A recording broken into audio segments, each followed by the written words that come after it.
Hermanos, buenos días. Acompáñenme en sus Biblias, por favor, al segundo libro de Reyes.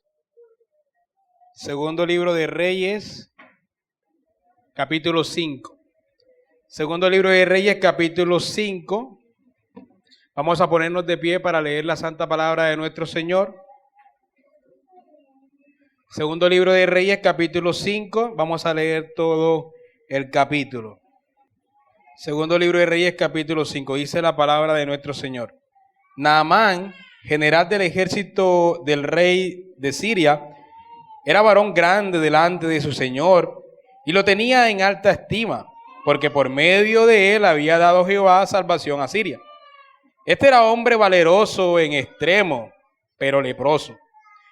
Y de Siria habían salido bandas armadas y habían llevado cautiva de la tierra de Israel a una muchacha, la cual servía a la mujer de Naamán.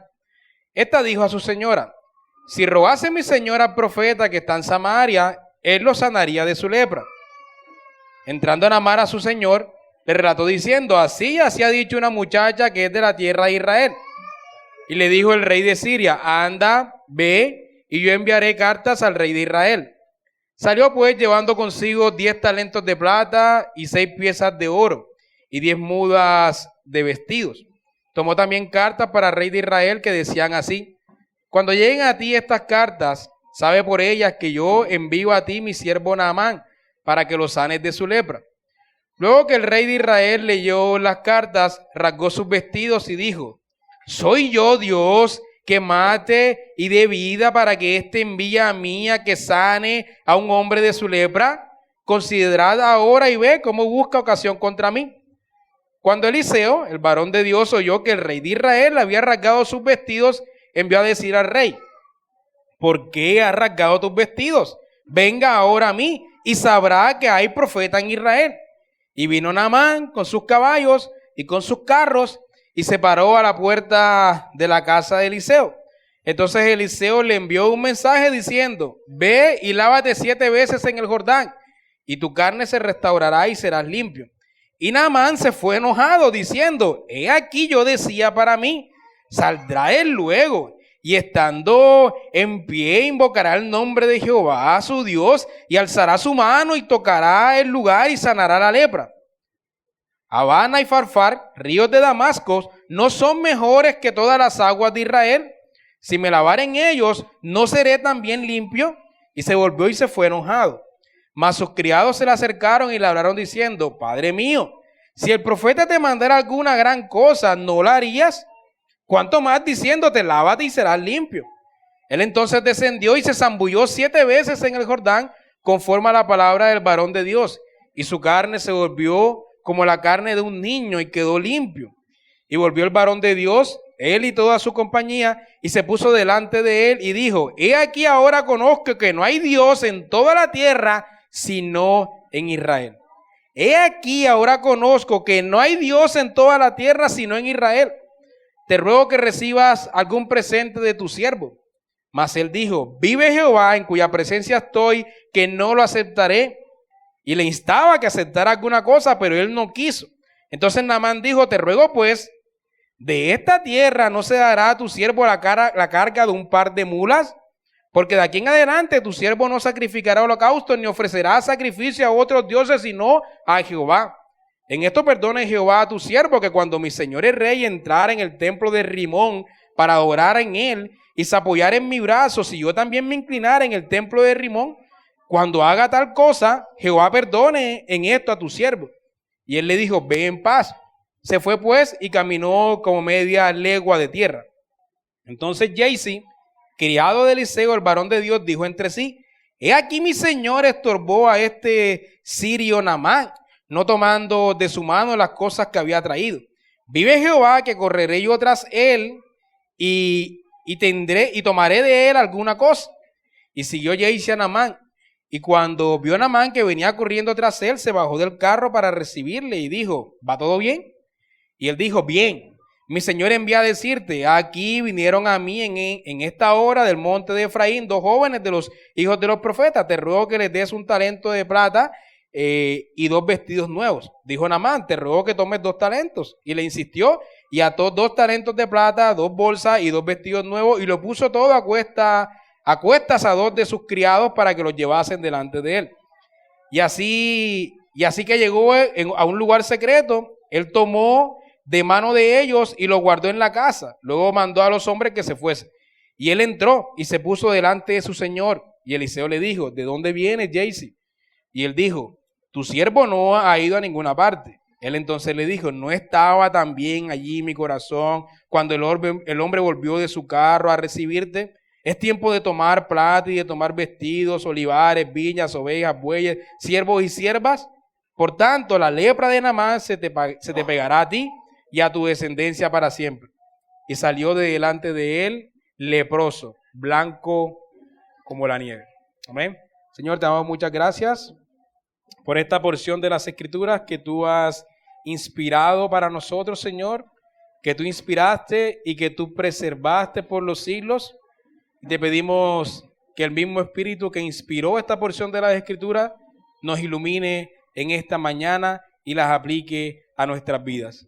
Te lo pedimos en el nombre de tu Hijo. Amén. Bueno, hermanos, seguimos con nuestra serie, las crónicas entre Dios y su pueblo, y hemos llegado a una de las historias más famosas de la época de los reyes, ¿no? La historia de Naamán, el sirio, el general del ejército sirio. Este es nuestro sermón número 28 de la serie, pero de todos los 28 sermones es el segundo sermón enfocado en un gentil. El primero fue el sermón que nos enfocamos en Ruth, ¿no? Y para los que nos están visitando hoy, lo que estamos haciendo en esta serie es que estamos estudiando diferentes personajes desde el Antiguo Testamento. Comenzamos desde Adán y ya vamos por Eliseo. Y estamos estudiando cada personaje y básicamente hacemos 3 cosas. Primero, resumimos su vida, vemos los hechos de su vida. Luego vemos qué podemos aprender de ellos. Y por último, vemos cómo nos guían al Evangelio, cómo nos muestran a Cristo. Ahora, en el sermón pasado estudiamos la vida de Eliseo. Pero ahora estudiamos que Eliseo hizo 14 milagros, ¿cierto? Y entre esos 14 milagros estaba este milagro hecho a Naamán y ese milagro, por decirlo así, porque en realidad era un juicio, pero era una obra sobrenatural de que la lepra pasó a Gehazi. Entonces, ahora vamos a detenernos y a profundizar en uno de los 14 milagros que este profeta hizo. Entonces, ¿cuáles son los hechos del pasaje? Veamos versículo 1 y versículo 7 nuevamente. Dice la palabra del Señor. Naamán, general del ejército del rey de Siria, era varón grande delante de su señor y lo tenía en alta estima porque por medio de él había dado Jehová salvación a Siria. Era este hombre valeroso en extremo, pero leproso. Y de Siria habían salido bandas armadas y habían llevado cautiva de la tierra de Israel a una muchacha, es decir, una esclava, la cual servía a la mujer de Naamán. Esta dijo a su señora, si rogase mi señor el profeta que está en Samaria, él lo sanará de su lepra. Entrando Naamán a su señor, es decir, al rey, le relató diciendo, así ha dicho una muchacha que es de la tierra de Israel. Y el rey de Siria le dijo, anda, ve, y yo enviaré cartas al rey de Israel. Entonces salió pues él llevando consigo 10 talentos de plata y 6,000 piezas de oro y 10 mudas de vestido. Tomó también carta para el rey de Israel que decía así, cuando lleguen a ti estas cartas, sabe por ellas que yo envío a ti a mi siervo Naamán para que lo sanes de su lepra. Bueno, y luego que el rey de Israel leyó esas cartas, rasgó sus vestidos y dijo, soy yo Dios que mate y dé vida para que éste envíe a mí a que sane a un hombre de su lepra. Considerad ahora y ved cómo busca ocasión contra mí. Entonces, en esta primera parte, en estos primeros versículos, vemos que se introduce el personaje central, ¿cierto? Naamán. Se nos describe a Naamán como un hombre poderoso, un militar exitoso, un hombre socialmente respetado entre su nación, entre los sirios. Sin embargo, esta figura poderosa tiene un defecto, la lepra. Es un defecto grande. En Israel no hubiese sido general de un ejército. En Siria sí. Pero es un defecto increíble porque la lepra es algo visible. Entonces, en esto se introduce la tensión del relato. Tenemos a un hombre poderoso que a pesar de todo su mérito y a pesar de toda su respetabilidad, su honor, ¿cierto? Era leproso. Y como leproso no podía hacer nada para curarse a sí mismo a pesar de todo el poder y todo el honor que él tenía en Siria. Y un dato interesante que nos dan estos primeros versículos, el que el texto le atribuye a él una de las victorias militares que tuvo Naamán a Jehová, ¿cierto? Lo que indica que ya Dios estaba soberanamente obrando fuera de Israel, la tierra de Siria, y estaba preparando el camino para llamar a Naamán. Por otra parte, el texto introduce en la escena a una esclava israelita. Ella es sierva de la mujer de Naamán y le dice a la mujer de Naamán, le dice, mira, en Samaria era, por decirlo de una manera, como la capital del reino de Israel. Recordemos que hablando del reino de Israel estamos hablando del reino del norte, cuando hubo la división de Israel, reino del sur Judá, reino del norte Israel, la capital, por así decirlo, política del reino de Israel, Samaria, la capital del reino del sur, Jerusalén. Estamos hablando de Samaria, el reino de Israel, el reino del norte.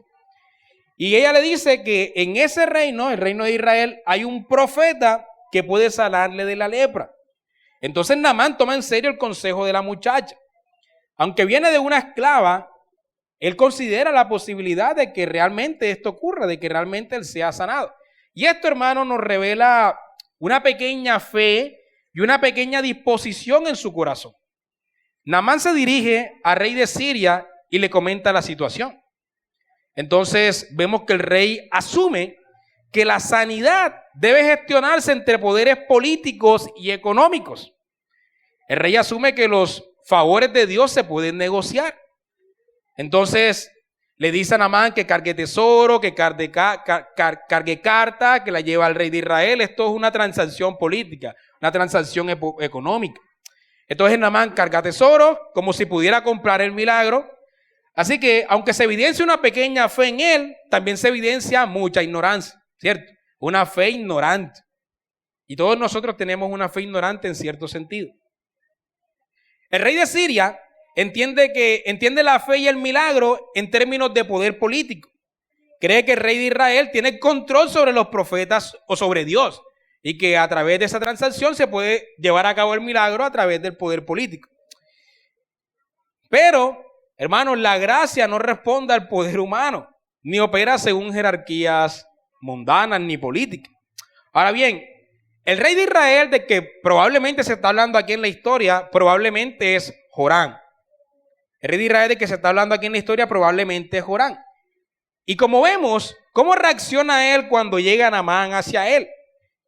Vemos que él parece que no tiene fe en el poder de Dios ni en su profeta. No piensa en la posibilidad del milagro. Su respuesta revela desesperación, revela rabia, revela ceguera espiritual. Para él lo que está ocurriendo aquí es una provocación militar. Esto es una ocasión contra mí, así lo ve, ¿cierto? Esto es una ocasión contra mí, una provocación militar. Él no está viendo esto como una oportunidad para que el Dios de Israel se glorifique. A diferencia de la esclava israelita. La esclava israelita viviendo en el extranjero dice, allá hay un Eliseo, allá hay un profeta que puede hacerlo. Pero el rey de Israel no piensa ni siquiera en Eliseo. Entonces aquí vemos un contraste ya bastante claro en el relato. Una esclava israelita que cree que hay un profeta que puede hacerlo y el rey de Israel que no cree que esto sea posible o por lo menos no considera esa posibilidad de tocar la puerta del profeta. Ahora en los versículos 8 al 12, ustedes tienen ahí en las manos sus Biblias, pueden irlo viendo conmigo. Eliseo aparece en escena con autoridad y con serenidad.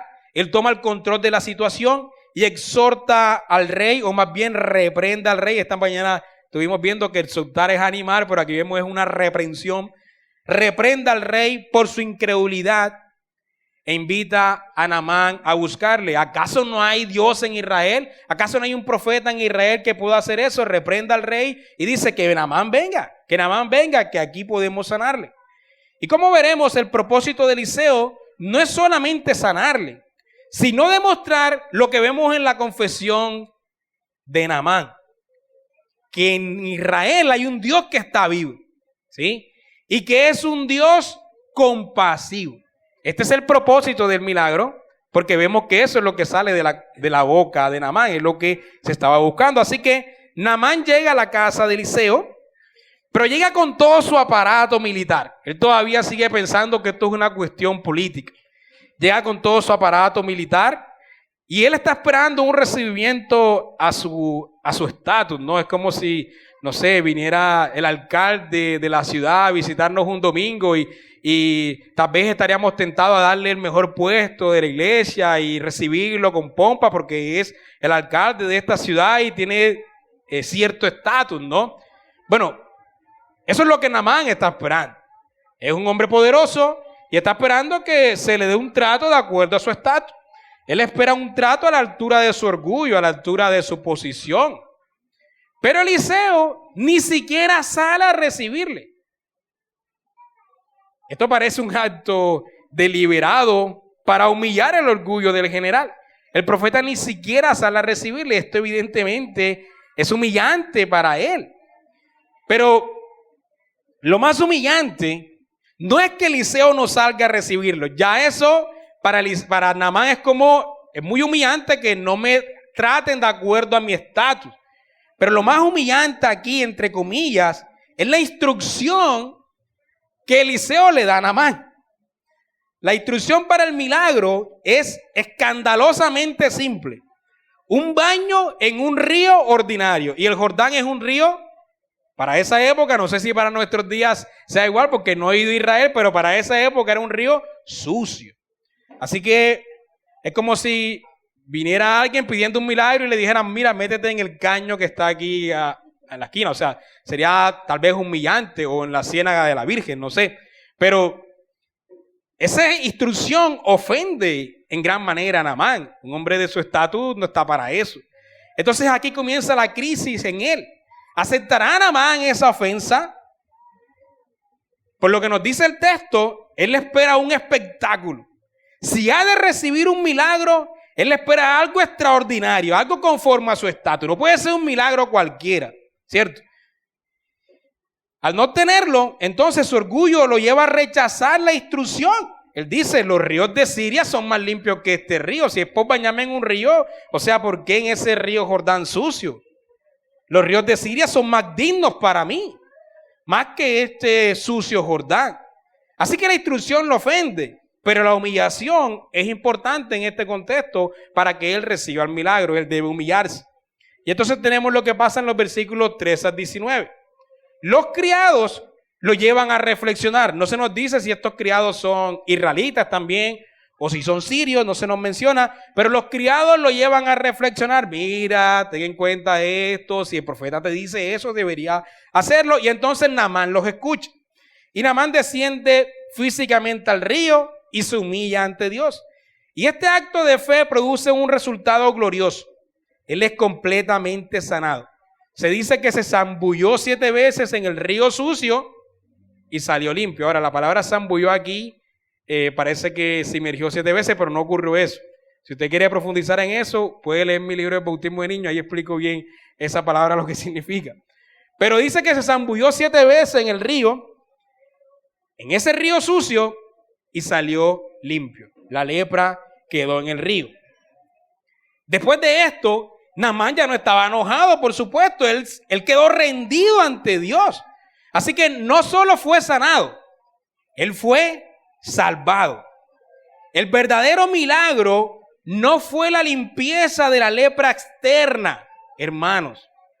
Nos quedamos allí, pero ese no fue el verdadero milagro, la limpieza externa. El verdadero milagro fue que la lepra de su corazón fue quitada. El río le limpió externamente e internamente. Aquí tenemos como un tipo de anticipo del bautismo del Nuevo Testamento. Entonces leemos una confesión impresionante. Él declara que el Dios de Israel es el único verdadero sobre la tierra. No hay otro Dios. Solamente en Israel hay un Dios vivo. Solo el Dios de Israel está vivo. Así que su fe ya no es una fe supersticiosa, ni una fe de conveniencia. Ahora es adoración y subordinación, ¿cierto? La lepra de su corazón fue quitada. Ese es el verdadero milagro que estamos viendo aquí. Entonces, él le ofrece un regalo, pero ya debemos ver que el regalo que está ofreciendo ya no es porque quiera comprar el milagro. Ahora no es como anteriormente había hecho, sino que ahora lo entiende como un signo de gratitud, como un signo de adoración, de agradecimiento por lo que ha ocurrido. Pero Eliseo lo rechaza. Eliseo lo rechaza para subrayar que la gracia no se vende. Eliseo da de gracia lo que recibió de gracia. No quiere que Naamán piense que su sanidad fue comprada. Los milagros de la sanidad y la salvación que recibió vinieron por la gracia de Dios, no por transacciones humanas. Ahora bien, y esto es lo que más me ha impactado a mí del pasaje. A priori me impacta la sanidad, pero luego estudiando el texto mejor, esta parte es la que más me ha impactado. Naamán, tal vez la versión de la Reina Valera no es muy clara en esto, es un poco confusa. Pero cuando lees una versión como la Biblia de las Américas o la NBI o la NTV, es mucho más claro lo que está pasando aquí. Naamán quiere llevarse 2 mulas llenas de tierra de Israel para Siria, con el propósito de seguir adorando a Dios verdadero en Siria. O sea, él entiende que Dios está en la tierra y quiere llevarse la tierra consigo para que Dios vaya con él. Aunque él no se puede quedar en la tierra porque él es un extranjero y debe volver a Siria, se lleva en sus mulas parte de la tierra de Israel. Así que el punto es que él quiere que el Dios del pacto vaya con él a morar en el extranjero. Realmente, a mí esto es impactante, es una fe ignorante, por supuesto, pero vemos un deseo de que Dios more con él. Y esto nos muestra el deseo de él de ser fiel a Jehová incluso fuera de Israel. Su petición revela entonces una conciencia nueva. Luchar en su contexto pagano, a pesar de que su rey adora a Rimón, él va a luchar en ese contexto pagano para ser fiel al Señor. Y entonces, hermanos, aquí vemos el verdadero milagro, la regeneración. Aquí ha ocurrido una regeneración, la lepra del corazón ha sido quitada. Y entonces luego tenemos los versículos 20 al 27, que es como un contraste entre Naamán y Gehazi. Este pasaje contrasta radicalmente con lo anterior. Mientras Naamán es un gentil transformado por gracia, Gehazi, el siervo del profeta, busca codiciosamente lo que Eliseo rechazó. Con mentira, con manipulación, pero esto lo va a llevar al juicio porque la lepra de Naamán ahora cae sobre él, ¿cierto?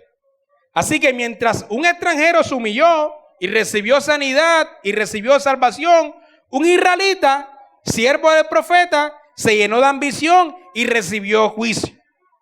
Así que la lepra fue quitada del corazón del general sirio, pero la lepra fue manifestada en el corazón del israelita siervo de Eliseo. Y esto parece, por supuesto, ser un anuncio de lo que pasará más adelante en la historia entre los gentiles siendo recibidos en el pacto de gracia e israelitas siendo expulsados. Unos siendo sanados de la lepra del corazón y otros manifestando la lepra que hay en su corazón. Hermanos, y estos son los hechos del pasaje. Normalmente nos demoramos más tiempo aquí, pero este es un solo capítulo. Así que esto es todo lo que hay que decir de los hechos. Más bien vamos a pasar tiempo en las aplicaciones. ¿Qué podemos aprender del pasaje? Se cayó la... ya lo tienen allá, ok. ¿Qué podemos aprender del pasaje? Primero vemos un contraste entre la fe extranjera y la incredulidad de Israel. Uno de los contrastes más llamativos en segundo libro de Reyes capítulo 5 no es entre la lepra externa y la salud, ni entre Siria e Israel, sino entre la fe y la incredulidad, es decir, la lepra del corazón. Y lo que hace que este contraste sea más sorprendente es quién tiene fe y quién no la tiene. Por un lado, hermanos, tenemos a Naamán. Naamán, el extranjero, idólatra, adorador de Rimón y enemigo natural del pueblo de Dios. Sin embargo, él cree que en Israel hay un poder capaz de sanarlo. Y a la vez tenemos a la muchacha esclava israelita, esclava en el extranjero, que cree y le informa al profeta y le informa que hay un profeta que puede sanarlo. Así que tenemos una fe en la esclava israelita que vive en el extranjero y una fe en el hombre extranjero que adora a Rimón, un cierto tipo de fe débil, pero fe en último. Pero por el otro lado tenemos al rey de Israel. Hermanos, el rey de Israel, líder del pueblo del pacto, quien se desespera y rasga sus vestidos. ¿Acaso soy yo Dios que mate y dé vida? Dice. Él ni siquiera considera la posibilidad del milagro. No considera que hay un Dios vivo que pueda hacerlo. No considera que hay un profeta que podría hacerlo. Entonces la incredulidad sale a relucir. Y a la vez tenemos a Jaycee y su ambición desmedida. Entonces tenemos la esclava israelita por un lado, el general sirio por el otro, del mismo lado, y del otro lado el rey de Israel incrédulo y Jaycee con su ambición. Un contraste bastante claro. Así que tenemos que preguntarnos lo siguiente: ¿cómo es posible que haya más fe en Siria que en Israel? Porque la esclava israelita está en Siria. Ella en última está expuesta a la adoración de Rimón. El general sirio adora a Rimón. ¿Cómo es posible que haya más fe en Siria que en Israel? ¿Cierto? ¿Cómo puede ser que un extranjero enfermo tenga más esperanza en el poder de Dios que el mismo rey del pueblo escogido? Y esto no es un detalle menor aquí en la historia. De hecho, este es el contraste claro que el autor quiere mostrarnos. Esto es una denuncia profética de la decadencia espiritual de aquel Israel de aquellos días. El corazón de la nación está tan alejado de Dios que ya no espera nada de él. El trono de Israel ya no representa el reino de los cielos, representa un reino sin fe. Pero mientras tanto, la providencia del Señor ya está preparando a Naamán. A pesar de su orgullo, Dios había sembrado en él un anhelo, una apertura, una búsqueda. El Señor lo estaba trayendo. Así que el milagro que reciben no es solo sanidad exterior, la lepra externa donde nos quedamos, sino que él fue llevado a la sanidad de su corazón. Por eso él confiesa: he aquí ahora conozco que no hay Dios en toda la tierra sino en Israel. Naamán no solo fue sanado, Naamán fue salvado. Naamán se convirtió, su fe se rebusteció, su lealtad cambió, abandonó a Rimón para adorar al Dios verdadero. Hermanos, de nada sirve o de nada serviría que él fuese limpio externamente de la lepra y que su corazón quedara leproso. De nada hubiese servido eso. Sin embargo, después de ese milagro que él recibe, él entiende, él no solo cree que hay un Dios poderoso, sino que ese Dios es su Dios. Él se apropia de ese Dios. Ese será mi Dios, y por eso se lleva a la tierra de ese lugar. Ese será mi Dios. Este es el Dios que yo quiero adorar. Y qué ironía y qué enseñanza para nosotros en esta mañana. Este relato, hermanos, debe hacernos reflexionar como pueblo del pacto, como iglesia del pacto, debe hacernos reflexionar. Porque es posible ser de dentro, ser de la iglesia y no creer. Es posible estar en la iglesia sin fe. Es posible estar rodeado de promesas, de medios de gracia, de predicación fiel, y aún así tener una fe naturalista, una fe racionalista que no cree en el poder de Dios. Una fe fría, que no espera que Dios intervenga, que no ora con convicción, que se ha resignado a vivir sin el poder de Dios. Y esto es lo curioso, hermano, y lo que más me sorprende a mí, es que a veces vemos más fe, aunque por supuesto una fe distorsionada y una fe mal dirigida en los incrédulos que en los miembros de la iglesia. Por ejemplo, un incrédulo consulta a un chamán con absoluta convicción de que puede limpiarle espiritualmente para cambiar su suerte, ¿no? Otro lleva a su hijo enfermo a un santuario pagano, convencido de que ese rito traerá sanidad.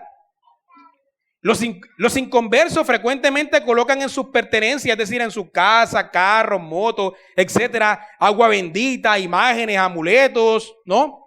Creyendo que estas supersticiones los van a proteger, los van a prosperar, los van a sanar. Solo debemos recordar los ritos de Año Nuevo, ¿cierto? Casi que en todos los hogares ocurren ciertos ritos, las uvas y lo que se ponen en los zapatos, que es lo que es lenteja en los zapatos, etcétera. Ellos están convencidos que realmente esos amuletos van a traerles cierta suerte. Y a mí me sorprende cuando estoy en un hogar incrédulo en esa festividad y veo que hacen esta cosa, porque me exhortan a mí en mi fe a creer que realmente Dios está en control de la cosa y que puedo esperar buenas cosas de Dios este año. Pero ellos están con una fe distorsionada en las supersticiones. El sicario, por ejemplo, antes de matar, se aferra a un escapulario, se persigna para su propia protección para cometer un crimen. Eso es común que lo haga. Una abuelita consulta a un brujo con la absoluta certeza de que se le dirá lo que quiere saber. Y van a los brujos porque los brujos pueden echar ciertas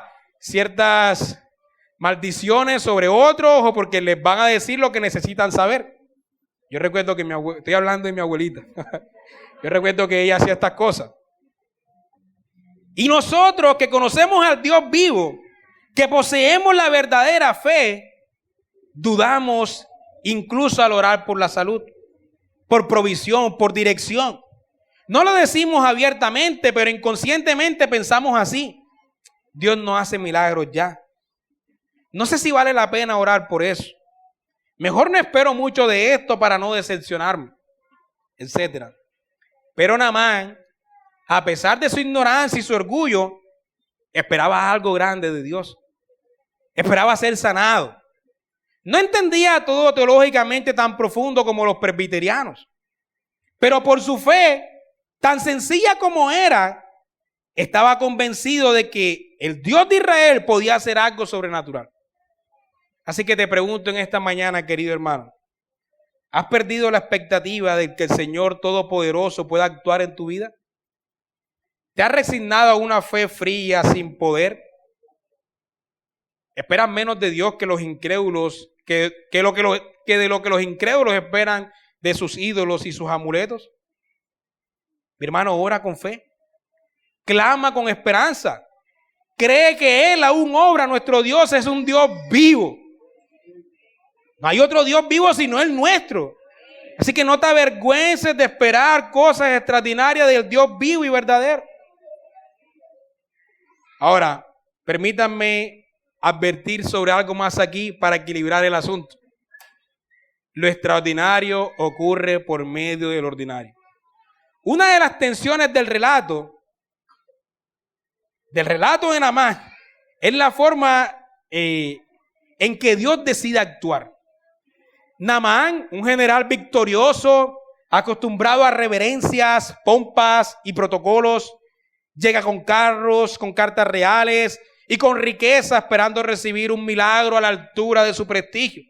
Él dice, yo decía para mí, saldrá luego y estando de pie, invocará el nombre de su Dios Jehová, alzará su mano y tocará el lugar y sanará la lepra. Eso es lo que él se esperaba. Algo digno de su estatus. Naamán esperaba una manifestación extraordinaria de Dios, sí, pero esperaba un milagro digno de él, de su prestigio. Pero lo que recibe es todo lo contrario.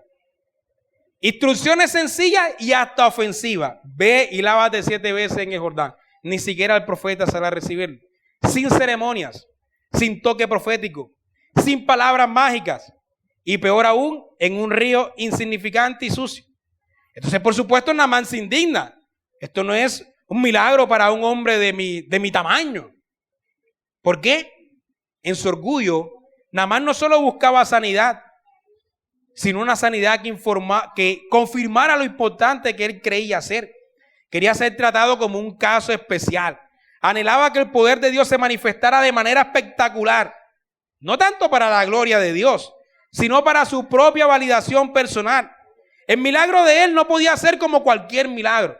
Tenía que ser un milagro especial. Y uno dice, pero qué orgulloso Naamán, ¿no? Pero no pasa eso también en nuestros días. Algunos esperan que Dios obre en sus vidas con señales, con sueños, con experiencias sobrenaturales, pero no para que Dios se glorifique, sino porque se sienten espiritualmente especiales. Entonces subestiman la predicación fiel, subestiman la oración, el poder de la oración, Subestiman el consejo sabio de un creyente maduro. Subestiman los medios de gracia como el bautismo o la Santa Cena. Entonces rechazan, entre comillas, los Jordanes que Dios nos pone. Situaciones cotidianas, instrucciones sencillas como pedir perdón, confesar un pecado o servir en silencio, porque ellos están esperando es que ocurra lo sobrenatural extraordinariamente, ¿no? Como Naamán, algunos se creen demasiado grandes para cosas tan pequeñas, entre comillas. El orgullo puede buscar una manifestación divina a su medida, pero Dios no se doblega al orgullo o al ego humano. Él nos humilla al mostrarnos que lo extraordinario ocurre también a través del ordinario. Podemos esperar grandes cosas de Él, por supuesto, pero estas grandes cosas también ocurren por medios ordinarios que muchas veces menospreciamos. Él sana la lepra por medio de un baño. Él salva al pecador por medio de una cruz. Él transforma vidas por medio de la palabra predicada, las aguas del bautismo, de la Santa Cena, el consejo del hermano sencillo, la oración. Él nos habla y también nos santifica por medio de la comunión con los hermanos. Es decir, hermanos, Dios obra a través de vasos de barro. Dios obra a través de las cosas ordinarias. Obra sobrenaturalmente. Ahora, ¿cómo esta historia nos muestra a Cristo? Hermano, Cristo es el verdadero profeta. Cristo es el verdadero Jordán. Eliseo no salió a Naamán. ¿Lo vieron? Eliseo no salió a Naamán, pero Cristo sí salió a nosotros. Dejó el cielo para buscarnos y rescatarnos de nuestra lepra espiritual, de la lepra de nuestros corazones. Así que Él es el verdadero Eliseo. Además, Naamán fue lavado en un río, pero nosotros somos lavados en la sangre del Cordero. Por eso Cristo es el verdadero Jordán. Él nos limpia de nuestra lepra externa e interna, dándonos una nueva vida, dándonos un nuevo corazón, no el de piedra, uno nuevo, y nos reviste con el Espíritu Santo que mora en nosotros. Él es el verdadero Jordán. Pero hermanos, aquí también vemos el escándalo del Evangelio. La historia de Naamán nos recuerda una gran verdad. El Evangelio ofende el intelecto caído. ¿Por qué? Porque ese es el escándalo del Evangelio. La salvación más grande, que es ser reconciliados con Dios, ocurrió de manera inesperada, de manera sencilla, de manera hasta humillante. Dios se hizo hombre en un pesebre. Lo que Naamán no quería hacer, que era humillarse, Cristo lo hizo. Fue crucificado como un criminal, muriendo en una cruz romana. La victoria no fue alcanzada con espada, sino con una cruz. Cristo entonces descendió al sucio Jordán en compasión por nosotros. Se humilló compasivamente por nuestra salvación. No lo hizo quejándose. Él mismo respondió al llamado del Padre voluntariamente. Por eso, esto que Él hizo es piedra de tropiezo y locura para los incrédulos. No satisface sus necesidades intelectuales, entre comillas. Pero de esta manera es que Dios hace vana la sabiduría del mundo. Y esta humillación del Hijo por nosotros es suficiente para nuestra redención. Y esto es suficiente para satisfacer a la mente regenerada. Como Naamán, algunos podrían pensar, ¿no hay algo más digno de mi estatus? ¿No hay algo más espectacular? ¿No puedo hacer algo yo? Y Dios nos dice, báñate en el Jordán. Cree en mi Hijo crucificado. Recibe, no compres. Confiesa, no pagues. Creer solamente. ¿Hay algo más digno para nosotros? Hermano, esto es suficiente. Creer solamente.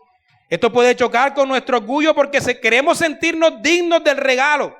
Queremos decir que hicimos algo. Pero el Evangelio nos humilla al declarar que no tenemos nada que ofrecer. Solo nuestro pecado, no hay más nada. Y nos consuela al declarar que Cristo lo ha hecho todo por nosotros. El poder del Evangelio, hermanos, está en su gratuidad. En su gratuidad. No porque sea barato, sino porque otro lo pagó por completo. Así que podemos confesar delante de Él. Nada traigo en mis manos, Señor. Solo a tu cruz me aferro. Nada traigo en mis manos, Señor, nada traigo para ofrecerte, solo a tu cruz me aferro. Y por último, hermanos, los gentiles, como Naamán el sirio, que no era descendiente de Abraham, aunque lo era en la fe, era descendiente en la fe de Abraham. Los gentiles siempre hemos estado en el plan de Dios desde el principio. Lo vemos en Ruth, lo vemos ahora en Naamán, y Cristo lo confirma desde el inicio de su ministerio. Cristo cita la historia de Naamán, Lucas capítulo 4. Voy a leer desde el versículo 16 para que tengamos el contexto. Dice: vino a Nazaret, donde se había criado, y en el día de reposo entró en la sinagoga conforme a su costumbre y se levantó a leer. Y se le dio el libro del profeta Isaías. Y abriendo el libro, halló el lugar donde estaba escrito: el Espíritu del Señor está sobre mí, porque cuanto me ha ungido para dar buenas nuevas a los pobres, me ha enviado a sanar a los quebrantados de corazón, a pregonar libertad a los cautivos y vista a los ciegos, a poner en libertad a los oprimidos, a predicar el año agradable del Señor. Y enrollando el libro lo dio al ministro y se sentó. Y los ojos de todos en la sinagoga estaban fijos en él. Y comenzó a decirle: hoy se ha cumplido esta escritura delante de vosotros. No me imagino ese sermón ese día. Hoy se ha cumplido esta escritura delante de vosotros. Y todos daban buen testimonio de él. Y estaban maravillados de las palabras de gracia que salían de su boca y decían: ¿no es este el hijo de José? Y él les dijo: sin duda me diréis este refrán: médico, cúrate a ti mismo. De tantas cosas que hemos oído que se han hecho en Capernaum, haz también aquí en tu tierra. Y añadió lo siguiente: de cierto os digo que ningún profeta es acepto en su propia tierra. Y en verdad os digo, y aquí vamos a la historia de Elías y a la historia de Eliseo. Y en verdad os digo que muchas viudas había en Israel en los días de Elías, cuando el cielo fue cerrado por 3 años y 6 meses. Y hubo una gran hambre en toda la tierra. Pero a ninguna de ellas fue enviado Elías, sino a una mujer viuda en Sarepta de Sidón, es decir, a una mujer gentil. Y muchos leprosos había en Israel en tiempos del profeta Eliseo, pero ninguno de ellos fue limpiado, sino Naamán el sirio, es decir, otro gentil. Contrastando la incredulidad en Israel con la fe en los gentiles, ¿no? Y Cristo viendo lo mismo en sus días. Al oír estas cosas, todos en la sinagoga se llenaron de ira y levantándose le echaron fuera de la ciudad y le llevaron hasta la cumbre del monte sobre el cual estaba edificada la ciudad de ellos para despeñarle. Mas él pasó por medio de ellos y se fue. Hermanos, en Cristo, así como Naamán, nosotros los gentiles hemos sido reconciliados con Dios. Hemos sido injertados al pacto de gracia. Ahora estamos en este pacto, en Cristo y por medio del Espíritu Santo. Y muchos de los que estaban en el pacto, en la administración visible de ese pacto, fueron expulsados, como ocurrió con Jaycee. Así que la historia de Naamán es un anticipo de lo que ocurrió con los gentiles y los israelitas en los tiempos apostólicos. Los israelitas cerraron su corazón, pero los gentiles fueron transformados, por supuesto el Espíritu Santo obrando en ellos, pero los gentiles fueron transformados y ellos fueron injertados al pacto de gracia como nosotros hoy. Pero además, vimos que al ser convertido, hermanos, Naamán desea llevarse parte de la tierra de Israel a Siria, ¿cierto? En su ignorancia, él piensa que al hacer esto, él se lleva a Dios consigo, como si Dios dependiera de la tierra. Es un ignorante, pero vemos un vivo deseo en él de que Dios more con él. Piensa que si se lleva un poco de tierra, entonces Dios morará con él en tierra extranjera. Ahora bien, hermanos, ese deseo de Naamán lo vemos cumplido en Cristo. Hermanos, el Señor nos asegura hoy que Él mora con nosotros en toda la tierra donde vayamos. No necesitamos ir a Israel, y menos ahora que están en guerra ya, ¿no? No necesitamos ir a Israel y traernos de allá en nuestras maletas un poco de tierra para que Dios more con nosotros y echarla ahí en el patio de la casa o en la sala para que Dios more con nosotros. No necesitamos hacer eso. No necesitamos ir al Jordán y traernos un poco de agua para que el Señor viva en nuestra casa o para bautizar en nuestra iglesia. No necesitamos hacer eso. Por el contrario, Él ya mora con nosotros. No solo porque reina sobre toda la tierra con poder. No solo porque toda la tierra está llena de su gloria, sino porque Él ha puesto a su Espíritu dentro de nosotros para que donde quiera que vayamos, Él vaya con nosotros. El deseo de Naamán se cumple en la morada del Espíritu Santo en nosotros. Hermanos, esa es la verdadera tierra que cargar. Tener el Espíritu morando en nosotros. Ese es el verdadero sello puesto en nosotros. A donde quiera que vayas, mi hermano, si el Espíritu mora en ti, óyeme bien, ten la certeza de que Dios va contigo. Amén. Gracias, Señor, por tu palabra.